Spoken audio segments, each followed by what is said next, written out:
जितना भोग भोगते चले जाएंगे, भोग की चतुराई उतनी बढ़ती चली जाएगी। आहा, आग में ईंधन डालना बंद कर दो और घी डालना बंद कर दो। ईंधन क्या है? विषय सामग्री। और घी क्या है? वासना।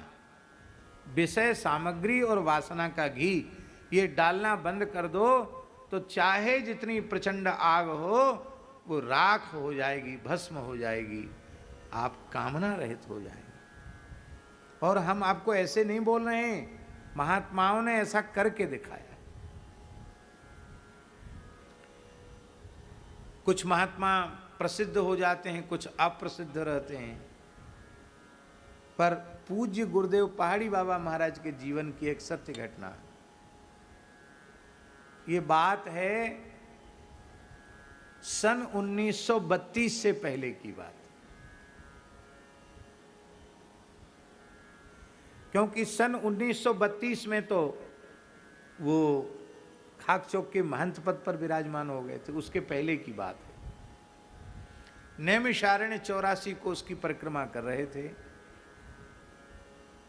एक गांव में साधुओं की जमात पहुंची। वो गांव मुसलमानों का था और साधुओं को भूख लगी थी, कुछ खाने की व्यवस्था थी नहीं, तो गन्ने के खेत में घुस करके साधुओं ने 2-2, 4-4, 6-6 गन्ने उखाड़ लिए और उन्हीं को बढ़िया नदी में धो करके ठाकुर जी को भोग लगाया।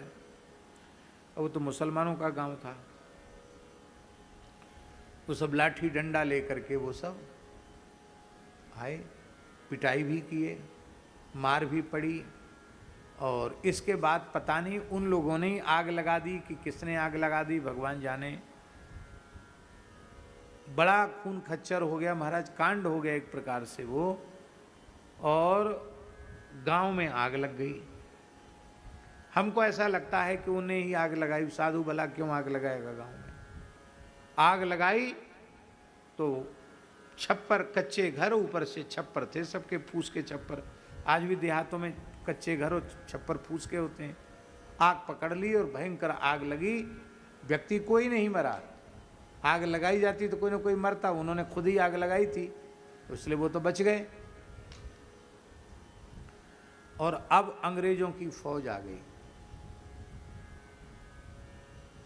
घुड़सवार फौज आ गई, सब लाल लाल गोरे गोरे अंग्रेज आ गए, लाल पगड़ी वाले। और आकर के उन्होंने कहा तुम लोगों ने गांव में आग लगाई है। महात्मा बोले हमने आग नहीं लगाई। क्यों? बोले हम लोग साधु हैं, हम क्या आग लगाने वाले हैं? हम तो सबकी खैर मनाने वाले हैं, सबकी कुशल मनाने वाले हैं, सर्वे भवन्तु सुखिनः की भावना वाले हैं, हम कोई आग लगाने वाले नहीं हैं। तो अंग्रेज अधिकारी क्या बोला नागिया जी? बोले कल डॉक्टरों की टीम लखनऊ से लाएंगे और सबकी चेकिंग होगी, कौन साधु है कौन नहीं है, कौन भोगी है कौन योगी है, सबकी चेकिंग होगी। कौन ब्रह्मचारी है कौन योगी है कौन भोगी है। वो कह के चला गया अंग्रेज अधिकारी।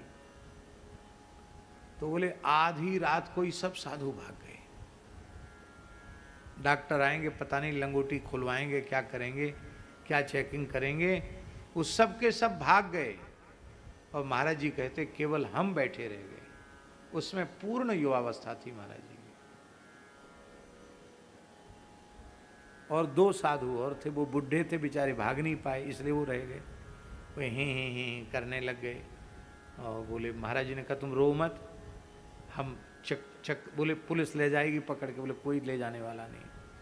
आए अंग्रेज अधिकारी, बोले कहाँ गए आपके लोग, आप लोगों ने आग लगाई?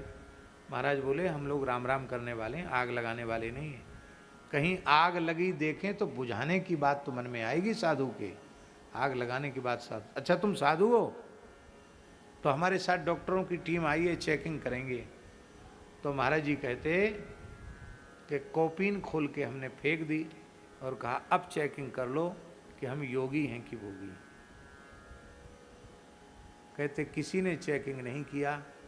जूते उतारे, उस फौज के अधिकारी ने, कलेक्टर ने जूते उतारे, टोपी उतारी और हेड उतार कर मेरे चरणों में रख दिया। चेकिंग नहीं किया, बोले आप सच्चे साधु हैं, आप पधार।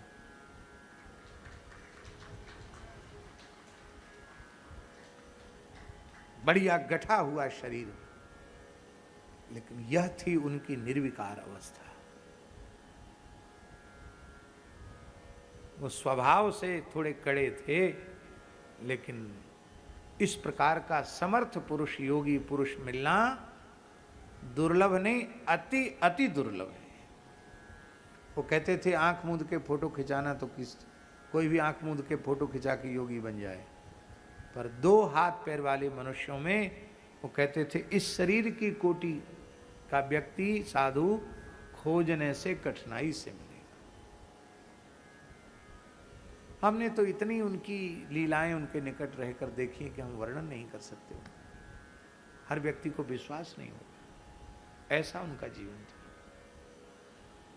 पूज्य बक्सर वाले मामा जी बोले कि सरकार, हमारे पिताजी ज्योतिषी थे, उन्होंने भी कुंडली में लिख दिया कि विदेश गमन का योग है, और ज्योतिषियों ने कहा कि कुछ भी करो आपको विदेश जाना पड़ेगा।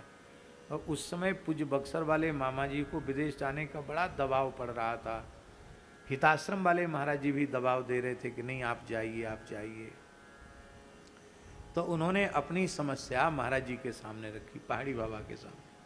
ये मेरे आंखों के सामने की बात बता रहा हूँ कि महाराज ऐसे मेरे पिताजी ने भी लिखा और ऐसे ऐसे विदेश जाने का योग है, तो तुम्हारी क्या इच्छा है? महाराज जी बोले सरकार, बालक की इच्छा तो कहीं जाने आने की नहीं है। बहुत अच्छा है, बहुत अच्छा। हम लोगों ने गंगा जमुना का पानी पिया है, नर्मदा सरजू का पानी पिया है, वहाँ जाएंगे, मलेच्छों के यहाँ जाएंगे, बहुत अच्छा, बहुत अच्छा। और मामा जी ने बोले सरकार, कहते हैं ज्योतिष का बड़ा योग है, बड़ा दबाव पड़ रहा है।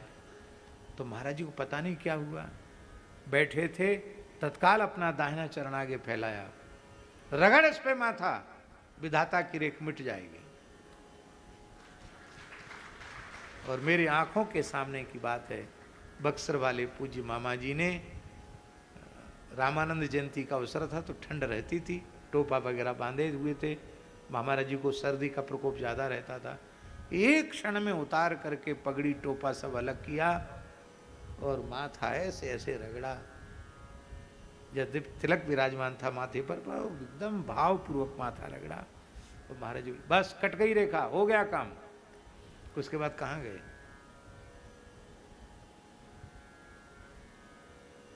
कट गई रेखा।